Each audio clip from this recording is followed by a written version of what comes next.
राम राम मेरे प्यारे साथियों, welcome back to my channel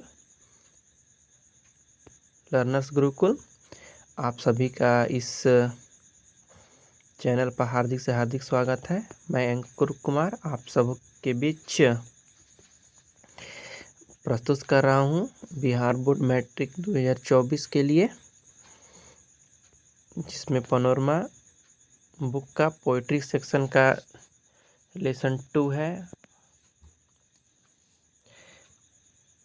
odd on solitude, जिसका मतलब है एकांत का आनंद। ठीक ना। इसके लेखक हैं, जो पोएट है, अलेक्जेंडर पोप। कौन है? Alexander pope. आइए सबसे पहले जानते हैं इसके लेखक के बारे में। दिया गया इनका जो जन्म है 21 मई 1688 को लंदन में हुआ था, और ये मरे कब थे? तो 30 मई 1744 को ट्विकहेम में। इनके पिता क्या नाम था? तो अलेक्जेंडर पोप सीनियर। इनका नाम भी इनके चूंकि अपना नाम पिता के नाम पर रख लिए थे, इसलिए ये अलेक्जेंडर पोप हुए, और इनके पिता क्या हो गए? Alexander senior. कह रहा है कि he was a considered to be the greatest poet of his time, यानी अपने समय के इन्हें मतलब महान कवियों में माना जाता था। He was one of the greatest satirist, जिसको बोलते हैं व्यंग्यकार। क्या बोलते हैं?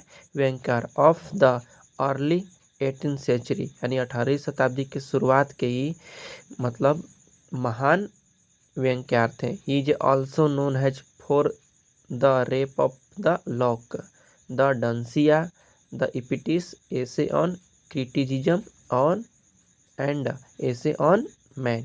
ये जितने आप देख रहे हैं, the rape of lock, the Dunciad, essay on man, ये सब किसके द्वारा लिखा गया था? तो सब अलेक्जेंडर पोप के द्वारा लिखा गया था। ठीक ना। आते हैं इस पोइट्री सेक्शन के जो चैप्टर दिया हुआ है ऑड ऑन सॉलिट्यूड, उसके कुछ ऑब्जेक्टिव को देखते हैं। जिसमें फर्स्ट ऑब्जेक्टिव है दिया गया, who has retain odd on solitude. तो इसका आंसर क्या हो जाएगा? Alexander pope. कौन लिखे थे इसको? अलेक्जेंडर पोप में टिक लगा देना है। अगला दिया हुआ है, the poet in ode on solitude wants to live.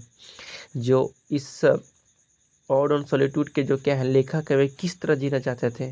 तो अप्रत्यक्ष रूप से, मतलब उन्हें कोई नहीं जाने, बस उनका जीवन एक एकांत की तरह हो। In the poem ode on solitude where is happy man wants to live, तो he needs in his own ground. जो पोयम दिया है इसमें जो हैप्पी मैन है, जो व्यक्ति हमेशा खुश रहना चाहता है, जो एकांत का अनुभव करता है, आनंद लेता है, वो कहाँ रहना चाहता है? तो अपने ग्राउंड में रहना चाहता है, अपने वो खेतों में रहना चाहता है, जहाँ पर उसका जो ज़मीन है, पुश्तैनी ज़मीन, वहीं पर रहना चाहता है। और दिया है कि the happy man is fill in the blanks to breathe his native air. Native के मतलब मूल हो जाएगा, जो मूल रूप से हवा प्रदान करे, उसमें कंटेन, उसी से वो अपने क्या करता है? सांस लेता है, कंटेन। ठीक है ना। और दिया in summer whose yield him shade, मतलब कह रहा है कि समर के दिन में उन्हें छाया कौन प्राप्त करेगा? तो जो हैप्पी मैन उसको छाया कौन देगा? तो उसके पेड़ पौधे। कौन देंगे? उसके पेड़ पौधे। तो आपको क्या करना है? इस ट्री में टिक लगा देना है। ठीक। अगला दिया है कि the man is content to get his food from his तो फील्ड। जो मैन है, और जब भोजन के जो जितने सामग्री है, वो कहाँ से प्राप्त करना चाहता था? तो अपने खेतों से।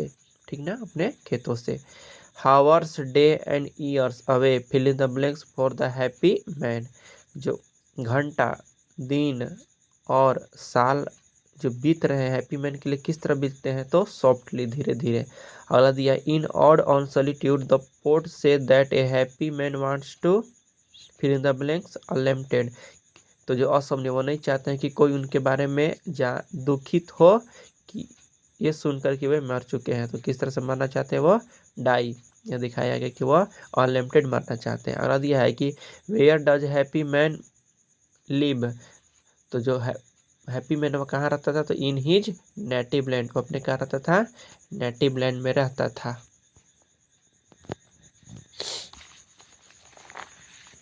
आइए इसमें और कुछ ऑब्जेक्टिव है। दिया गया है कि from where does he get his cloth, तो फ्लॉक ऑफ एनिमल, वो अपने पशुओं के झुंड से क्या करता है? अपने कपड़ों को प्राप्त कर ले, जो भेड़ पाल के रखा था। अगला दिया है in poem ode on solitude how does poet want to die without limited, बिना दुख विलाप के। वो नहीं चाहते थे कि जब मरे तो लोग उनके मरने पर दुखी हो।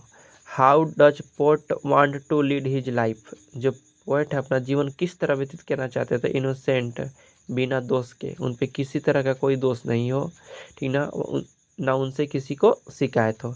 हर दिया है कि poet does not want to fill in the blanks sorrow over his passing away, यानी लेखक नहीं चाहते थे कि उनके मरने पर लोग दुख जाहिर करें, यानी प्रकट कर दिया। क्या भरा जाएगा, एक्सप्रेस। क्या भरा जाएगा, एक्सप्रेस। ऐसे जगह देकर लिखा रहेगा ऑप्शन में फर्स्ट, सेकेंड, थर्ड, फोर्थ। और एक्सप्रेस आपको कहीं दिख क्या कर देना, इसमें टिक लगा देना है। अधिक सब्जेक्टिव दिया हुआ है क्वेश्चन, व्हाट इज ओड दिया। Ode is a poem addressed to the person और an object. Who is happy man तो दिया, a man who passes his hour days and years in a good health without any and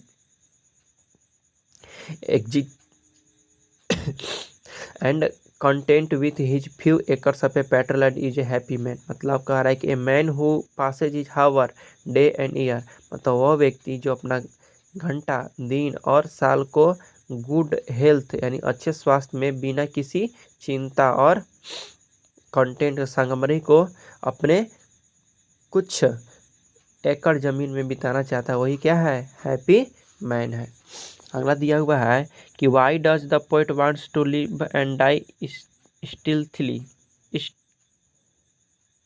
from the world. इसका मतलब हो जाएगा छिपकर। क्या हो जाएगा, छिपकर। जो पोएट थे वह जीना और मरना सबसे छिपकर क्यों चाहते थे, तो दिया हुआ है happy man according to the poet he is he who lives a lonely life, यानी लेखक के अनुसार वह व्यक्ति सुखी है जो अपने जीवन को अकेला जीता है। He will be able to enjoy sound sleep, he will get enough time for study and meditation sorry, even if he dies none should tree and place stone his grave. अभी कभी यदि कभी वह मर जाते हैं तो वे नहीं चाहते कि उनके जो समाधि स्थल है वहाँ पर लोग क्या करें, समाधि बनाए, वहाँ पर पत्थर चढ़ाए, ठीक ना, दफनाए गए जमीन पर। So he wants to live and die stealthily from the world, यानी वह इसीलिए चाहते थे कि वह चाहते हैं कि वे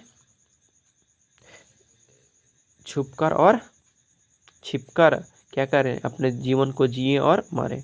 What does the speaker mean by the together mixed sweet recreation? तो दिया है together mixed sweet recreation means to mix up different factor of a recreation together.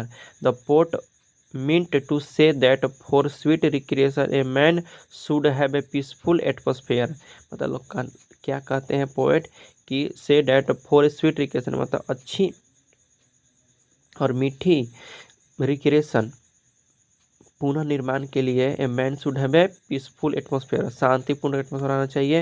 He should have a sound sleep at night, अच्छी उसे नींद आनी चाहिए, अच्छा अपना जीवन को व्यतीत करना चाहिए। और जब रात में सोए तो उसे किस तरह का कोई चिंता फिक्र नहीं हो, आराम से अपनी ज़िंदगी को बिताए। He will live in A innocence and enjoy meditation, वह क्या करे, बिना दोष के अपने जीवन को जिए और इंजॉय अपने मेडिटेशन को करे। Thus he will be able to internet the pleasure of a mixed. इस प्रकार वो अपनी मिलाए हुए जो रिक्रिएशन है उसके साथ इंटरटेन करते हुए आसानी से डिस्कस कर सकता है।